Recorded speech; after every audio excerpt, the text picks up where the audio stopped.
Good evening, everybody. Welcome to the school committee meeting for Wednesday, May 10th, 2023. Good to see you all. I'd like to call this meeting to order. It's 7:01 p.m. And the first item on our agenda is to approve the agenda for this evening. I know of one change, which is to postpone the Curriculum and Instruction Advisory Committee report. Member Ross Denny should be joining us later, but she's coming from another event and we're not sure when she'll arrive. So I think it just makes more sense to have her give us that report at our next meeting on May 24th. Are there any other changes to the agenda or deletions?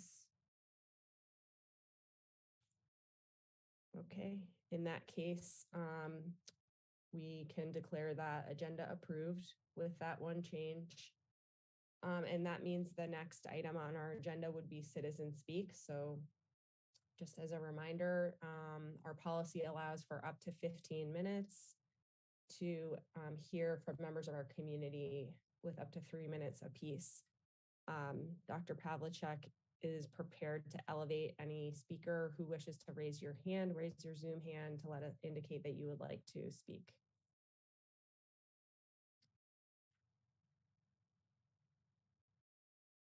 There are no hands raised. Okay. All right. In that case, I think we can move on to the superintendent's report. Dr. McKinney, thank you. Thank you. Good evening, everyone. I just want to thank all of you and congratulate all of you for presenting our budget at town meeting and for its subsequent approval. Also, special thanks to our assistant superintendent for business, Dr. Glenn Pavlicek, for all his work in preparing the numbers and the presentation. Also, on behalf of the district, I'd also like to express our gratitude to the school building committee and Mr. Sean O'Rourke, all of whom have worked tirelessly to investigate the available options to address our increasing enrollment and the need for a new school. Last night's vote at town meeting with regard to the land swap will allow us to move forward with our hopes of building a new school for the students of Milton. I would be remiss if I did not mention that this week is Teacher Appreciation Week. Without the dedication of our teachers and all our staff, none of our work would be possible. Our teachers go above and beyond every day to support and educate our students, and we are very grateful. This month, we also had the opportunity to celebrate our school principals, food service workers, and our school nurses. The district is grateful for all these individuals who make every day better for our students. And as we approach the last couple of months of school, there's a lot going on. Looking ahead to the next couple of days and weeks, the high school has its Scholastic Honors Night on May 10th at 6. There's a virtual CPAC meeting May 17 at 6:30. The Milton High Spring Concert is May 18th at 6:30. The high school's Music and Awards Dinner is May 22nd at 6 p.m. The high school art show is in the library, May 23 from 5 to 7. The school committee's school choice hearing is on May 24th at 7 p.m. Don't forget to go see Mamma Mia at Milton High School, May 25, 26, and 27. The high school has its awards and scholarship night for seniors on May 30. And on May 31 is the Brewster Varsity Celebration. And the next school committee is scheduled for 7 p.m. on May 24th. And that'll also be the public school choice hearing that I mentioned before. And with that, that's all that's happening. Thank you.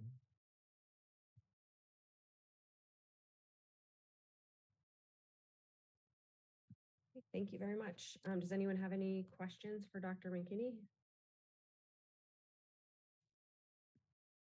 I have a random question that wasn't associated with the thing you shared. Sure. Again, thank you, Madam Chair. Just wondering if maybe at a future meeting, if you don't have the information here, Dr. McKinney, I was just wondering about hiring updates. I've been getting these emails about staff openings and those things, and just generally wanted to know kind of numbers wise how many positions you'll still have open that we're in May going into FY24.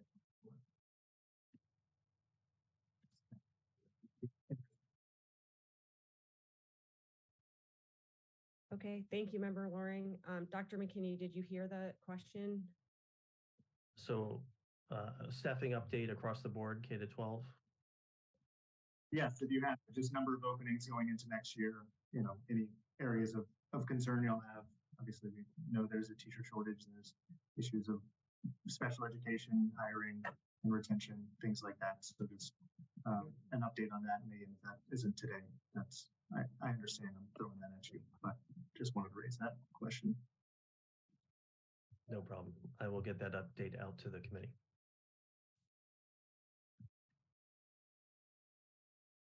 Thank you.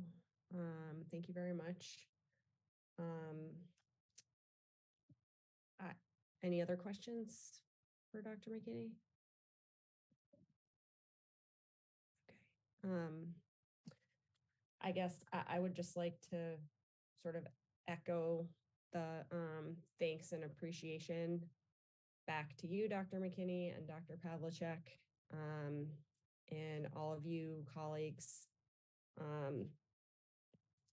especially Dr. Miranda, you who have served on our finance subcommittee for this past year, all the work that went into the successful budget presentation and overwhelming support for our budget, which was really encouraging. And I know that a lot of work went into that. So thank you all so much. And Member Ross Denny as well. I know she's not here yet, but I know that she also put a lot of time and effort into that, along with, of course, our former colleagues, Betty White and Anna Rosemarin. So that was great, very encouraging and validating. And thank you, Dr. McKinney, for the updates. So I guess for transitioning into the chair's report, there was one other acknowledgement that I wanted to make. So I know that a couple of us were able to attend the Milton Foundation for Education celebration last weekend, which was really a terrific event. So appreciate all their efforts to raise money to support important initiatives in our Milton Public Schools. And I want to acknowledge that Liddy Sutter's last year as co-chair of MFE has just wrapped up. She's been such a leader and just amazing volunteer who's contributed so much to our community through the MFE. So just want to appreciate her service and thank everybody involved with MFE, as well as all the members of the community that came out to support. So that was really great. Moving into the chair's report, the first item on our agenda with that is to kind of follow up around the summer meeting schedule and retreat planning. So I want to thank you all for sharing your availability over the summer months. I know that, scheduling is kind of complicated when we all have different plans and not to mention work schedules and things. So I think what it's looking like, and I'm planning to follow up with Dr. Burrows tomorrow, along with Charlene, who will be able to assist us in finding the times that would work. Also, not just for Dr. Burrows, but also Dr. McKinney and Dr. Pavlicek, you would be there as well. The weeks of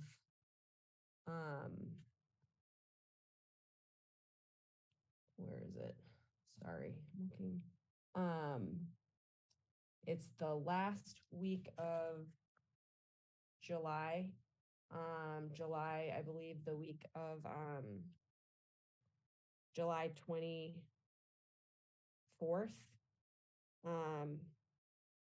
And the following week of July 31st. Those look like the 2 weeks of the summer that, at least with, I need to double check with member Ross Denny because I haven't actually received all of her dates yet, but it looked like the rest of us, as we gave our dates, it looked like those were the 2 weeks that we're planning to be around. Dr. Burrows actually is wondering, and this is something I can discuss more with him, but I wanted to see what you all think. He is interested in trying to schedule 2 separate meetings with us. One that would potentially be the more traditional retreat, which would be like after work hours, through the dinner hour into the evening.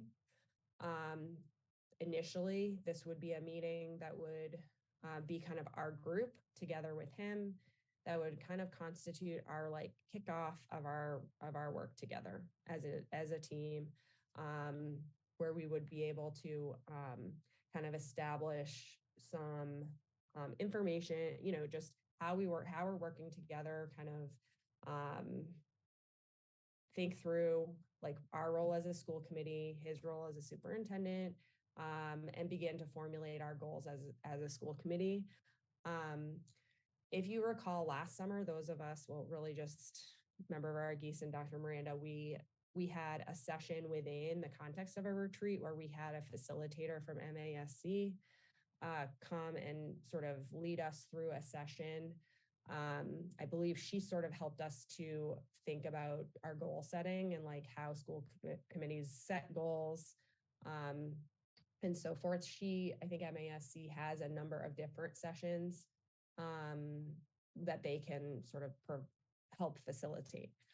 Dr. Burrows is interested in having an initial time that would be the committee meeting with him, with the assistant superintendents, but not necessarily to invite Dorothy Presser was who we had last year, her or one of her colleagues, not necessarily invite them into that like initial meeting, to give us a chance first to kind of get to know each other a little bit and like begin the working relationship, but then to soon after have a follow-up meeting, which wouldn't be like a second retreat. I think it should be able to be, shorter, say evening meeting, open meeting, where we would just be joined by a facilitator around a topic that we've kind of collaboratively determined is helpful for us. My question as I'm looking at the calendar is whether you all would be okay with it if basically what we did was have our currently scheduled meetings, which are May 24th, June 7th, and June 14th, then basically take an extended break and have back-to-back weeks of meetings on those 2 weeks. So one the week of July 24th and one the week after.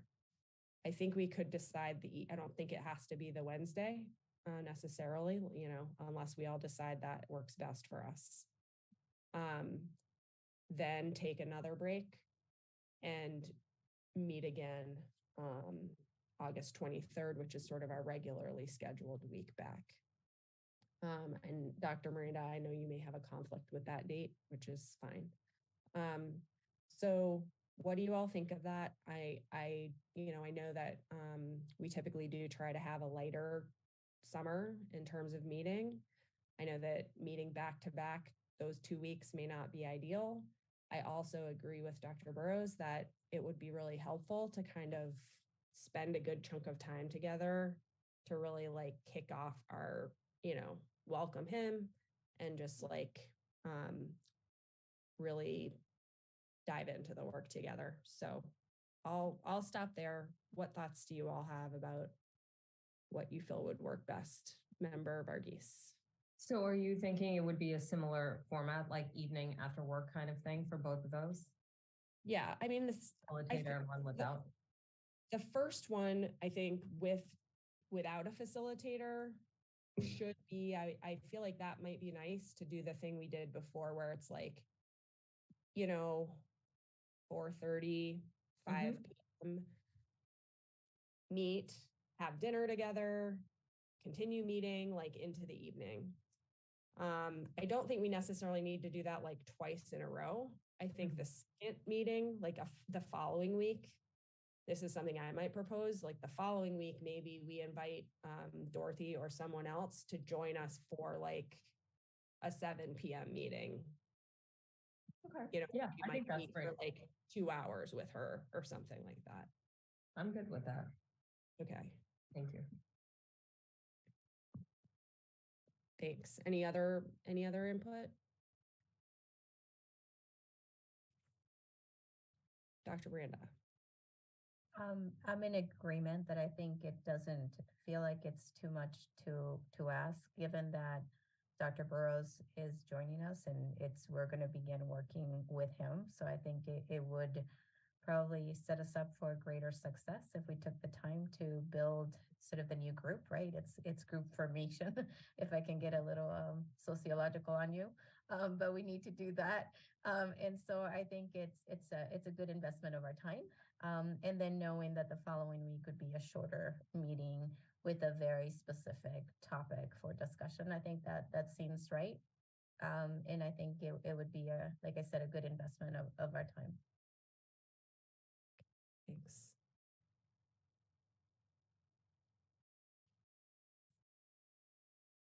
Okay, number 2 is good. Okay. All right, so terrific. What I think makes sense then is we can follow up on the scheduling in terms of identifying the date by email. And that way, like if maybe we'll start with the Wednesdays, you know, since that's our typical night that we meet. And then if anyone lets us know that for whatever reason, one of those 2 weeks, the Wednesday won't work, we can like go from there.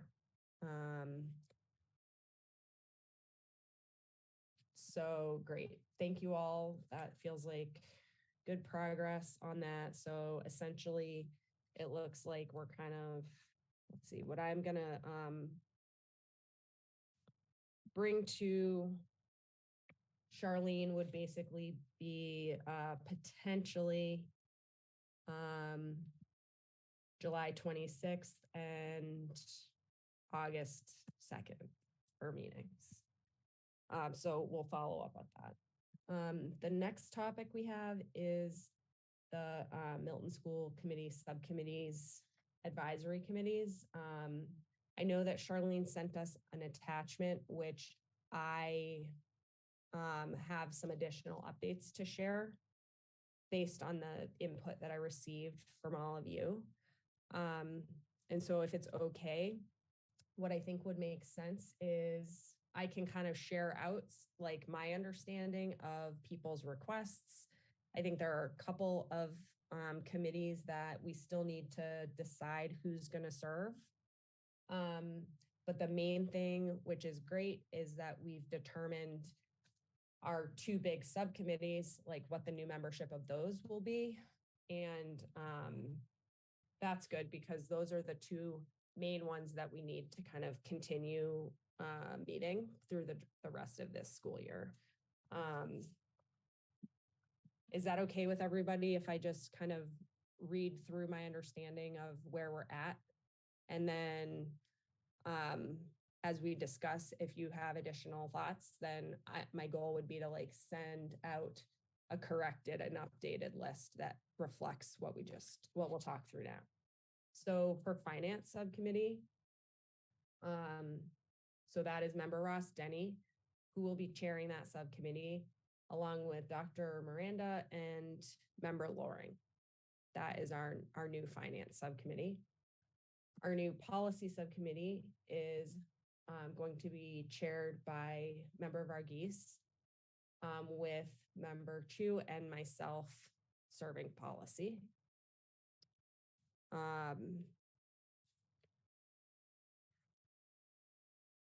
From there, curriculum and instruction advisory committee will have member Ross Denny and member Chu.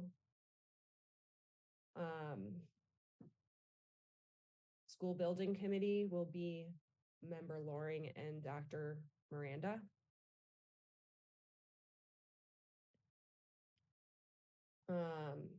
Health and Wellness Subcommittee, Advisory Committee is going to be Member Varghese and Dr. Miranda.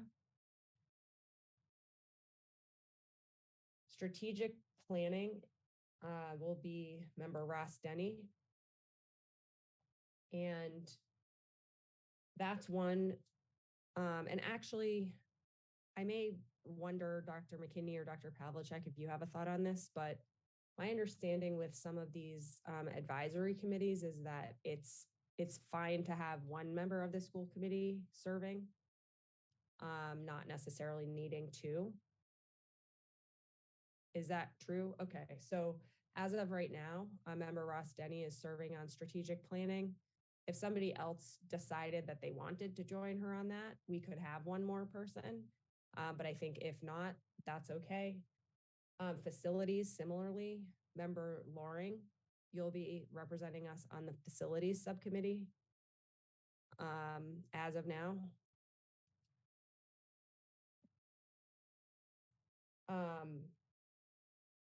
Anna, sorry, Member Varghese will continue representing us on the security, safety and security.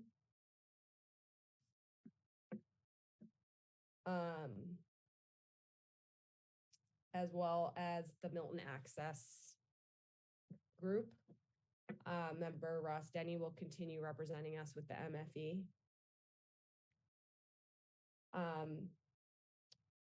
That leaves us with 3 openings, if you will, which we don't need to decide right now, but I'll just sort of share out the places that, okay, so I plan to continue on the bargaining subcommittee.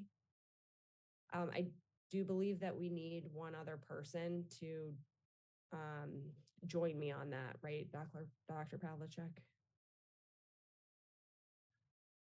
Well, actually, it's unlikely there'll be any bargaining this year. You could probably get by with one. All the contracts are settled for 2 more years. So you could have a second person, but you may not do much this year. Well, hopefully not. Yes, certainly I'm hoping that we, all the work we did last year, or the last 2 years actually means we don't have a lot this year. But for right now, let's just say I am happy to kind of continue on that if or when it seems like something has come up and we need to put together a negotiation committee, like we can maybe address that at that time. Is that acceptable? Okay. The capital improvement,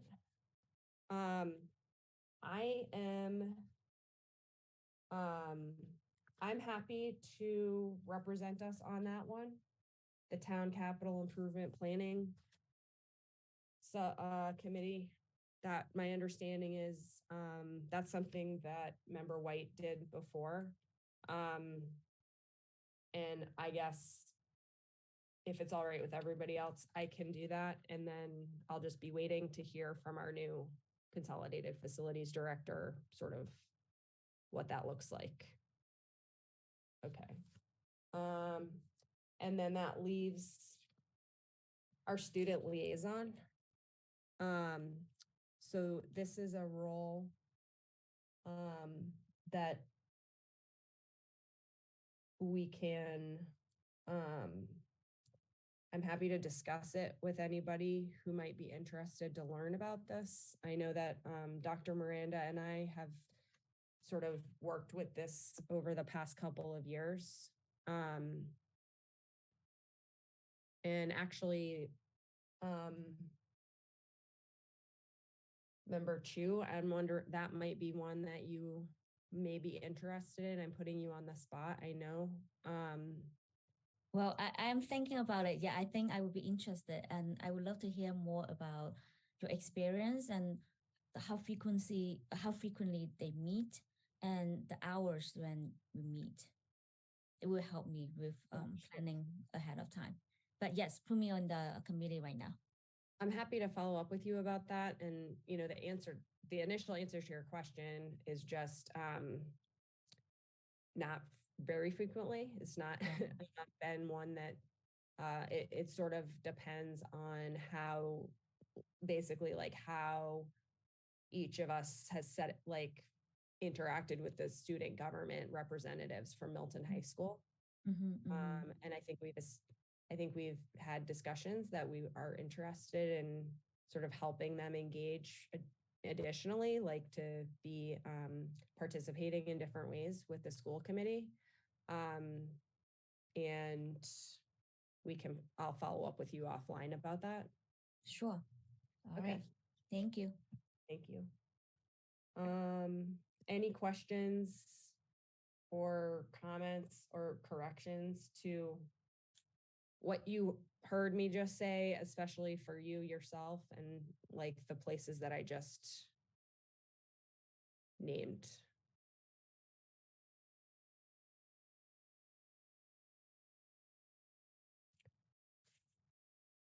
I think we're covering the bases. This isn't, it is only still May. So I feel like in the past couple of years, we actually haven't totally finalized this until the summer. So I just want to put out there that, I really appreciate all of your willingness to kind of begin to look ahead. We do reserve the right to like make adjustments to this over the next weeks and months. And the real goal is to like have everything in place for that next school year. But we also do recognize that, some of these committees are continuing to complete tasks and work over these next few weeks before this school year ends. So appreciate you all stepping up. All right, so if we're done with that, then we can move on to the calendar. And did you all have a chance to kind of read through the draft calendar for next year? Dr. McKinney? Are you going to ask about the South Shore Collaborative? Yeah, so I noticed we skipped over that.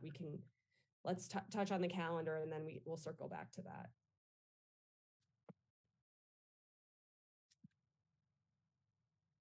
I don't really think there's anything that we need to do right now with this calendar. This is a draft.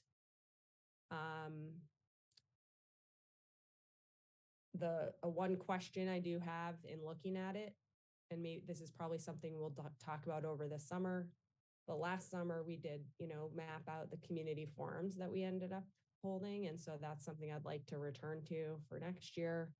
When do we want to schedule those? How will we determine topics, things like that? So just to note, those are missing off of this calendar, but that's something that I hope we'll be able to plan together. Yes, Dr. Miranda. So just very quickly browsing through the calendar, I don't see the Cunningham Site Council, but maybe I missed it. It's on October 4th. Oh, October. is it? Okay, thank you. Early this year. Oh, it is. There you go. Thank you. Mm-hmm.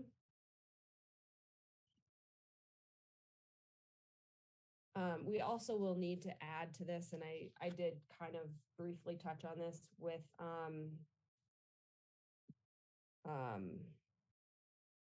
Dr. Burrows.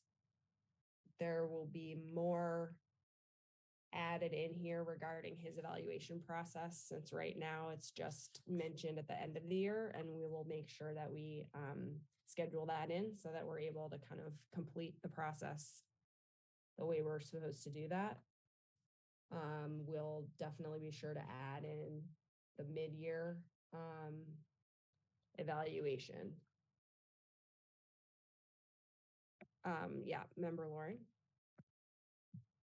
Just a question about the site council visits. Is there any particular rhyme or reason for the order? Is this just the same order we did last year? Is there any reasoning behind keeping the same order or changing the order and not having Pierce be last? I'm just wondering about kind of the specifics of that.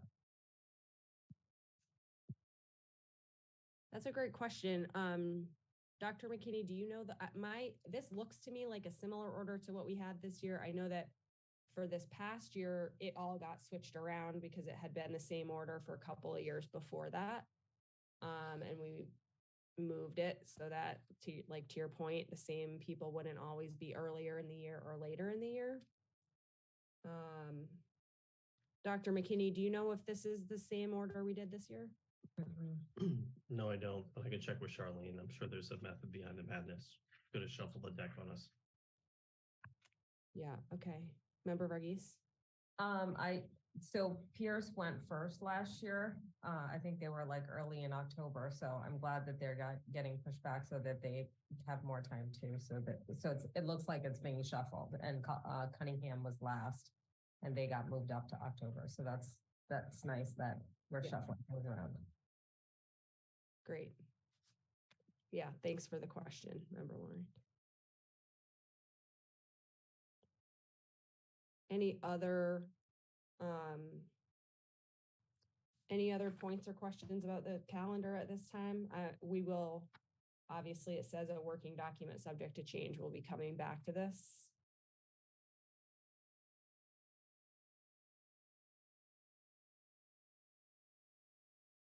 You know what we're doing in June of 2024. Feels like a long ways off. Okay. Well, we'll come back to it if there are no other comments or questions at this time. So let's jump back to the South Shore Collaborative Board Member appointment. So hopefully you all received that attachment in our email. I'll make a motion and then we can open up for any questions people have. Unless Dr. McKinney, do you have anything that you want to tell us about this? Okay, so this is just something we do each year to appoint the superintendent to join the South Shore Collaborative as a board member representing Milton. So I'll make a motion to appoint our incoming superintendent, Dr. Peter Burrows, as a board member of the South Shore Collaborative for the 2023-24 school year. Is there a second? Second. Thanks. Any discussion? Okay, then we'll take a roll call vote. Member Varghese? Yes. Member Chu? Yes. Member Loring? Yes. Dr. Miranda? Yes. And I'm a yes. Great. And that brings us to the policy subcommittee report. So this evening we have a first reading of policy BHC, staff communication. This is a policy that we discussed at the last policy subcommittee meeting, which was prior to the election. Yeah, right? So Member Varghese and I reviewed this policy. Dr. McKinney brought us this policy to help us update it as we've done it with other policies, to incorporate new language recommended by MASC. So in the attachment we received, you could see that the only change to the policy that's been proposed is the addition of one sentence in that first larger paragraph under staff communications to the school committee. The sentence beginning that we see as redlined, this procedure does not deny the right of any employee. That sentence. Otherwise, the policy remains as it has been. We don't have to vote on this. It's just a first reading, but it is an opportunity to open discussion about it. So Member Loring, go ahead. Sorry, just noticed there's a typo in those, doesn't have the E on it. So It's a small thing. Otherwise, I think it's a nice thing to add to make that clear for folks that they're not losing that important right to appeal.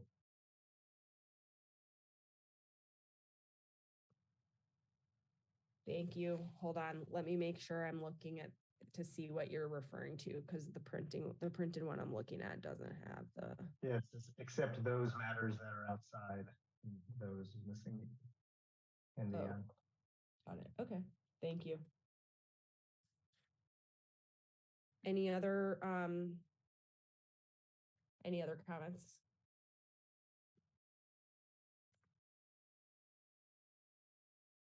Okay, great. So, we'll have this, I expect that this policy, will be part of what we'll be able to go over with Dr. Burrows in our July meeting, where we're just sort of all becoming clear together about the policies and procedures really that, we expect to help us get off to that like successful relationship that you were talking about, Dr. Miranda, and having just clarity.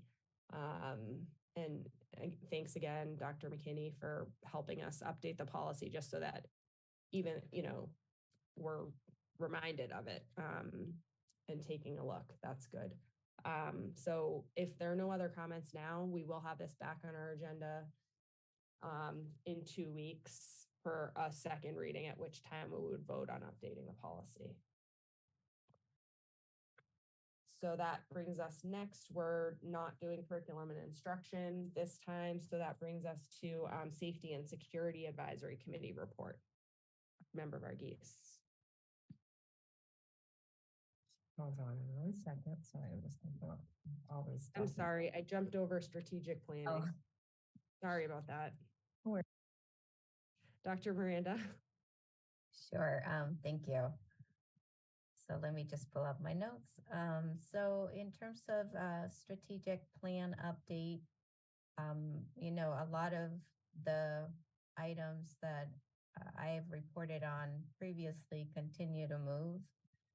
But I would like to highlight that I think this particular year, there has been a lot of focus on training. So really thinking about how do we up the capacity of our school leaders, our educators, all staff, right, administration, et cetera, to make sure that we can attain the goals that we have set for ourselves, which are very lofty and definitely doable.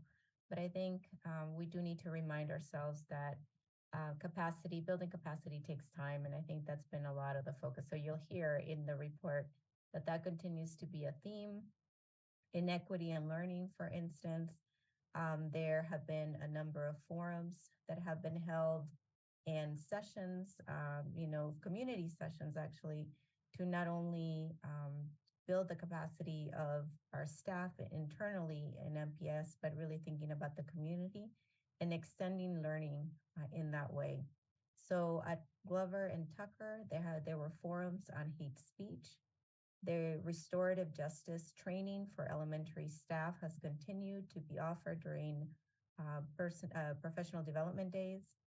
And then at Pierce Middle School in February, there was a DEI session, which was open to the community. The restorative justice practice, one of the things that I was very heartened to hear in the last meeting was that what you're starting to see is that these practices are starting to show up in different ways in school buildings and being put into practice by other folks. So, there's been a lot of capacity building. So now you have teachers that are leading restorative justice circles. We have students that are doing that as well. So that work continues to be on track. I think the other part that I would say is that we did hear from Director Claire Galloway Jones that at least she reminded us again that this work is definitely more of a marathon and not a sprint. So, but there's definitely been huge gains, I think, made over the last couple of months. we talked about in terms of beginning the work to support BIPOC staff so that we make sure that our staff that we have are feeling a sense of belonging in the district and that through that we're able to retain them. So that work has started and were a couple, at least another meeting that was scheduled to happen with BIPOC staff in April, and I know that subsequently there would be one in May. There has also been some work done around intentional recruitment so that we can continue to attract a diverse pool of educators. We were also reminded, and I know we've talked about it before, as the policy subcommittee has made the reports, that our director, Galloway Jones, has been involved in working with the policy subcommittee to review policies using an equity lens.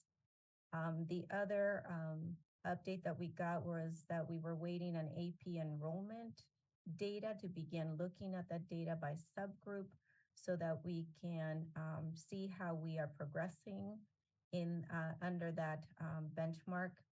And then also the DEI website is coming soon. So looking forward as well to bring a diversity coach next year, which will help us with added capacity to continue to move this work forward. Second, we talked about personalized learning. Again, progress is being made, similar to equity and learning, though. A big focus continues to be on building capacity across all grades. This has included also work with the leadership team on the use of data to inform the work.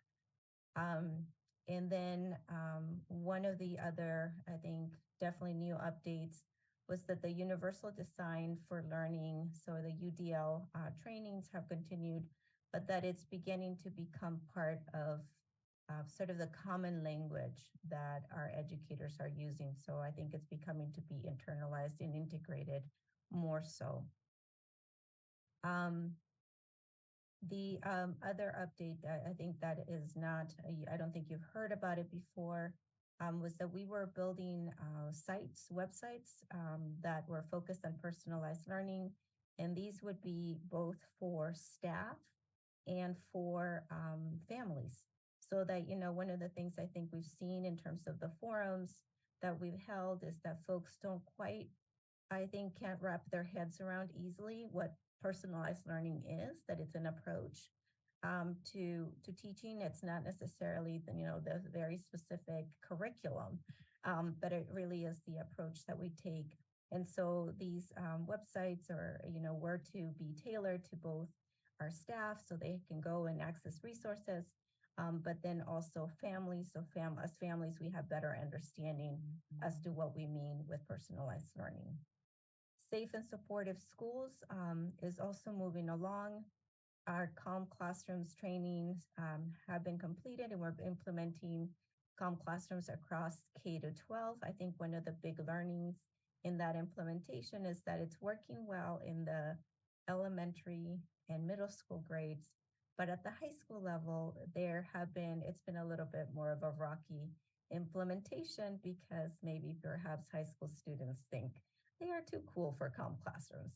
So that's an area that we'll continue to work on and look at to see how those approaches are more, you know, how we can make them or adapt them so that they're a better fit with high school students. So the other part is that there was, I think, and we've mentioned this, perhaps it was last night at town meeting, but there's been additional funding that was secured for SEL work, which is great because, you know, this is how we continue to make sure that we have our SEL coaches at every school. It's the only way this work has moved forward. You know, it's folks doing this on top of what they do day to day. The other piece that I would mention is that we did talk, and we've talked about it through the health committee in terms of the piloting of the Michigan model health curriculum. But one of the challenges I think that I would point out that again has been mentioned, but I think it's worth noting again, is that the implementation of the curriculum is hard because we need to find time in the day to fit the curriculum into the school day, but also the question of who is responsible for teaching, I think is something that we continue to grapple with. The trauma sensitive work is happening. I think again, building the capacity of all educators so they can be a big part of all the work that we need to do as we continue to increase our ability to respond to students and staff, and making sure that the practices that we're learning start showing up in the classrooms. What does a trauma sensitive classroom look like? And asking ourselves those questions and assessing. Lastly, I would actually share with you that one of the things that I know also has been a theme throughout the year is thinking about how do we tie data to the strategic plan. So rubrics are being created so that we can, do better at tracking data in relation to the strategic goals that we have for ourselves, and hoping to have a presentation on all of this in the fall. But I would say that the work has moved slower, I think, than we would hope for, because we do have limited capacity in terms of folks, they're working on this on top of their day job and their other responsibilities that they have. I was also reminded that we are transitioning to Power Schools, this is going to be a comprehensive learning and management system, data management system. And we're hoping to, have everyone on board and ready to use the system by the end of this year so that it can go live in the next school year. Again, I would just end by saying that, if we can just give grace to everyone and all of our staff, I commend them for all the work that they're doing. The reality is that moving these three pieces of work together on top of everything that they're doing with limited capacity is a challenge, but I'm heartened every time I meet with them on just all the work that's happening on the ground. I think it's commendable, and we are making progress in the right direction. Thank you, Dr. Miranda. Any questions for Dr. Miranda or comments?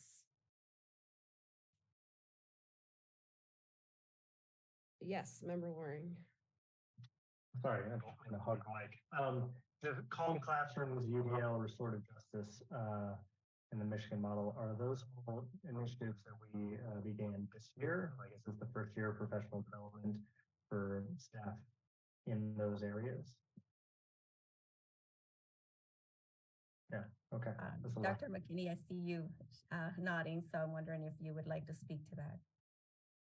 Yes, I want to make sure of the list. Yes, Calm Classroom, UDL, the other ones you listed. Restorative Justice Circles. Some of that work has been done in the past, so that wouldn't be the first year. Gotcha. Okay. Yeah, that's a lot of new things. As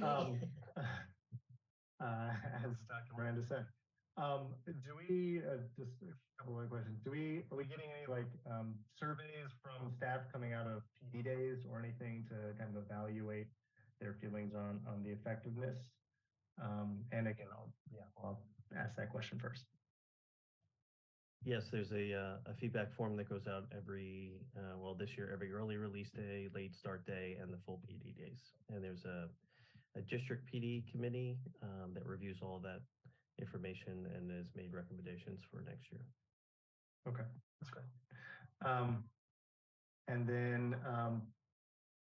I assume the coaches, the classroom instructional curriculum coaches, are they kind of the ones that are tasked with kind of providing the in-classroom support or guidance or feedback to teachers about the implementation of Calm Classrooms, UDL, Restorative Justice, all those things? Like who are the people who are kind of like supporting within the classroom to kind of provide feedback for teachers on implementation or challenges? It certainly depends on the topic, but if it's the UDL piece, it would definitely be our Unit B administrators group, department heads, directors, coordinators. The SEL leads take a lot of work on SEL work, and then the trauma, our restorative justice coach and our equity coach work together on that piece. But the day-to-day stuff in terms of classroom pieces would also be principals and other administrators. Okay, thank you.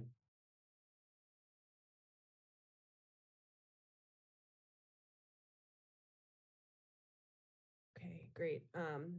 Thank you, Dr. Miranda. And, that's, you're mentioning the opportunity for a fall meeting around to invite updates from strategic planning to share those rubrics. I think that will be really good. And, we can discuss further, like when we want to do that as we get more information over the summer, probably from the progress there. Yeah, go ahead, Dr. Miranda. Yes, the one thing I would say is that we would have to look at the data, usually our data presentation, and if those are going to be connected, and maybe it's at that point that update gets brought to the committee, and not necessarily as a strategic planning by itself, but really as thinking about our data and how it connects to the strategic plan. That's something for us to think about in terms of how we might want to bring that up. That's a great point. That's tentatively scheduled for December 6th, because typically we need to kind of, wait for that data to be available. But we'll keep looking at that.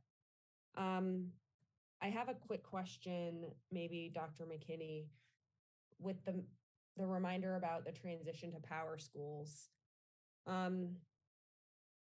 Is that the kind of thing that would be possible to perhaps get a little bit of like an update at a school committee meeting, just to help us sort of learn and understand what this transition means, sort of for us to just, especially as we may anticipate questions or the changes from the community as they adapt to this shift. Is that something that we would be able to maybe learn about at one of our remaining meetings this year? Yes, we can put that together for you. Sure. Thanks. Yes, number 2. I have a question about the platform that our current teachers use I think it's called S'more, and it's like a little blogging newsletter contact that our teachers and superintendents are used to send weekly emails to parents. Is it transferable, the contents from S'more into PowerSchool?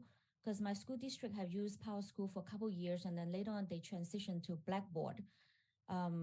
And is there a reason why we use PowerSchool? And because I think our district is a Google, we use Google a lot. So is there a reason why we don't use Google Classroom instead of using PowerSchool?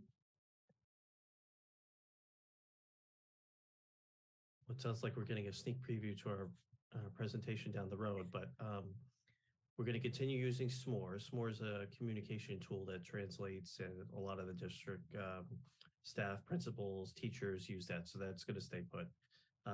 PowerSchool will be the new student information system, and that will be 3 parts. One, the part for student information, staff information. Then there's another suite that we use. It's called Schoology. It's talks to Google Classroom, so we'll continue using that next year, but it has additional functionality. And then we're using the third piece is Performance Matters, which is kind of our data warehouse. We can do more assessment pieces with students in that platform too. So it's 3 pieces plus keeping S'more.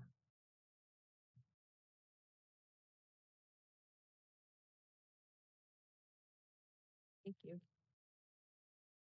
All right, if there are no more questions on that piece now, thanks again, Dr. Miranda, for such a thorough update, and to the whole, I mean, that obviously represents a ton of work that's been going on throughout MPS staff, so thank you. And now we can go back to you, Member Varghese, for the Safety and Security Advisory Committee. Great, thank you.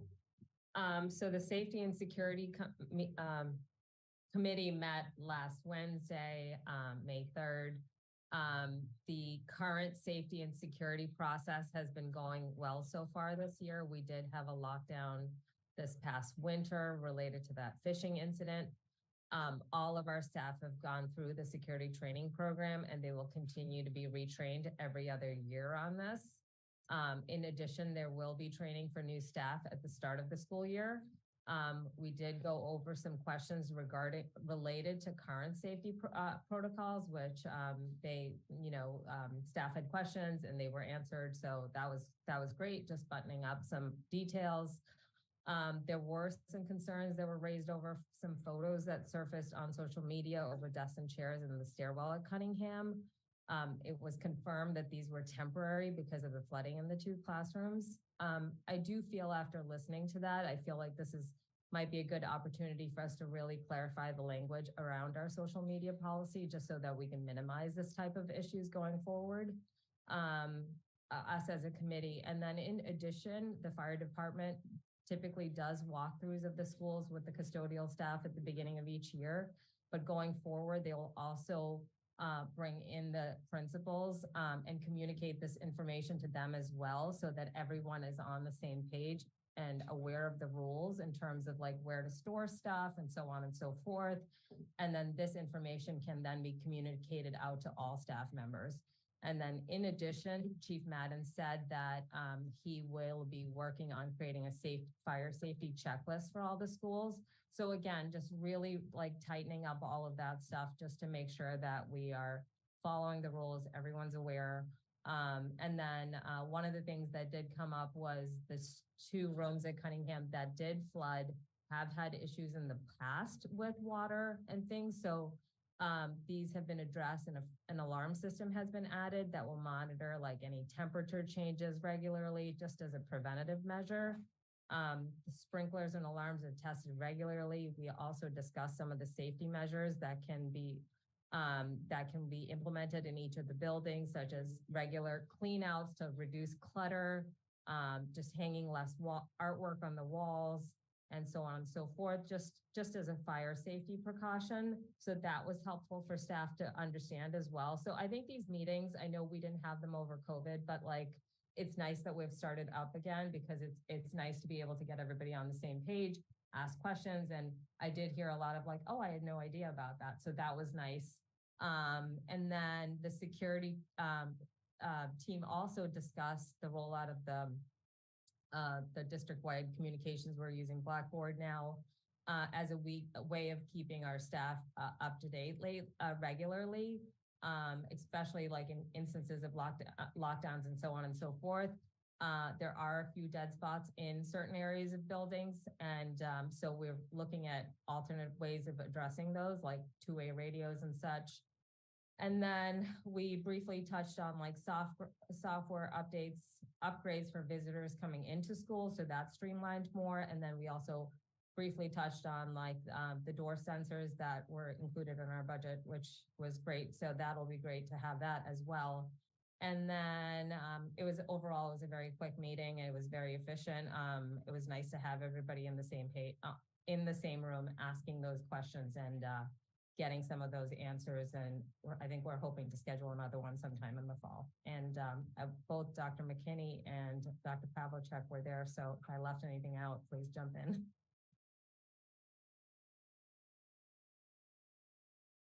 Thanks. Thank you, Member Varghese. Yes, go ahead, Member Loring.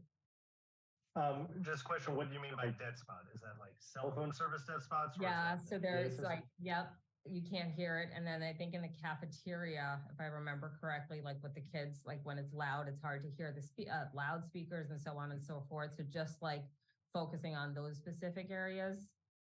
just to make sure that the communication is pretty, streamlined and that everyone is getting updates regularly. I think that was like a big challenge. So I think just exploring those formats and looking into different ways of, eliminating any of those issues.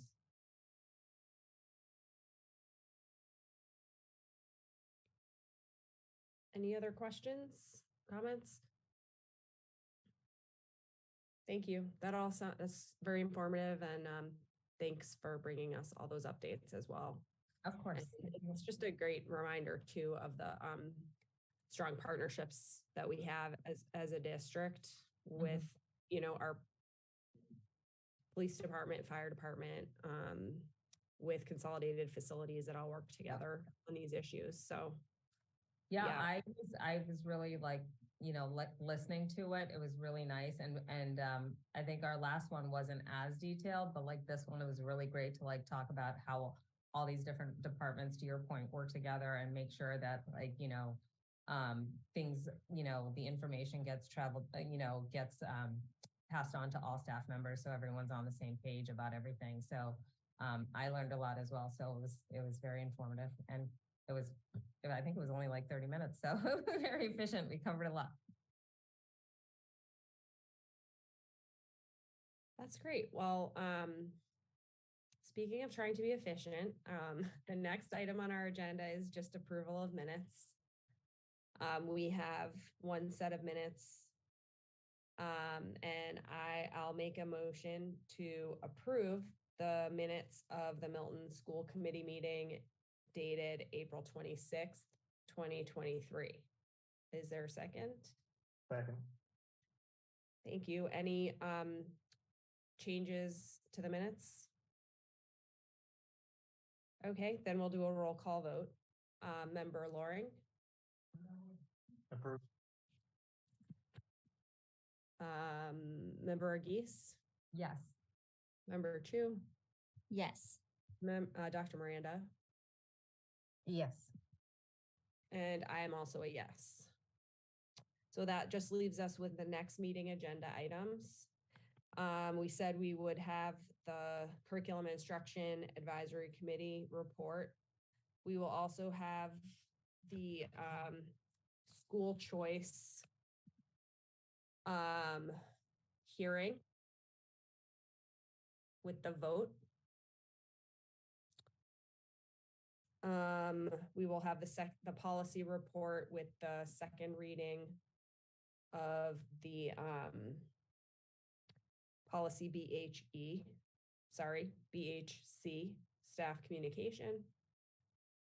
Anything else people know of that would like to be on our agenda for May 24th? Yes, Member Loring. Well, didn't you just ask for, I think Dr. McKinney said to be possible, the Power School presentation? Yes. Do you think you'll be able to do that by May 24th, Dr. McKinney?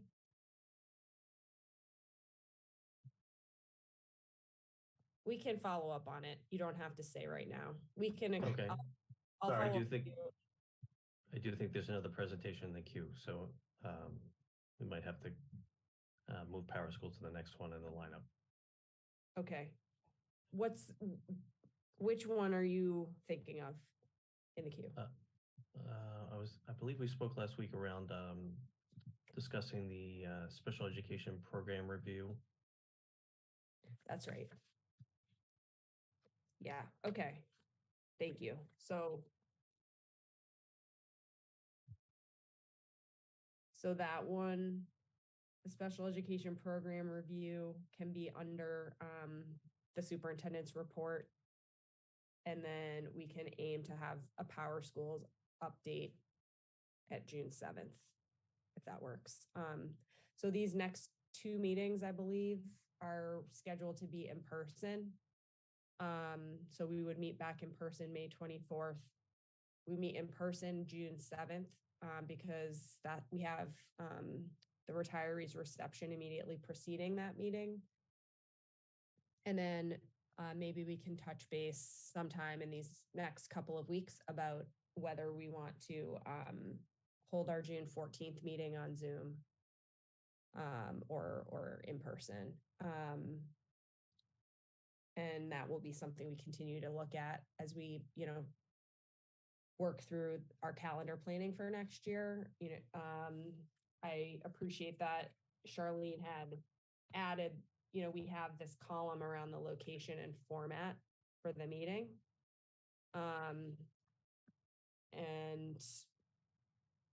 generally, I know that I hope this is something we can just also talk about this summer as far as our goals around like how we want to be pragmatic with our formats for meetings, but also accessible to the community. So for now, though, we'll see each other again in person May 24th. And hopefully by then we'll all have caught up on our rest from the past 2 weeks of town meeting. I guess with that, I'll entertain a motion to adjourn. So moved. Okay. Dr. Miranda moved and Member Varghese, did you just second that? Mhm.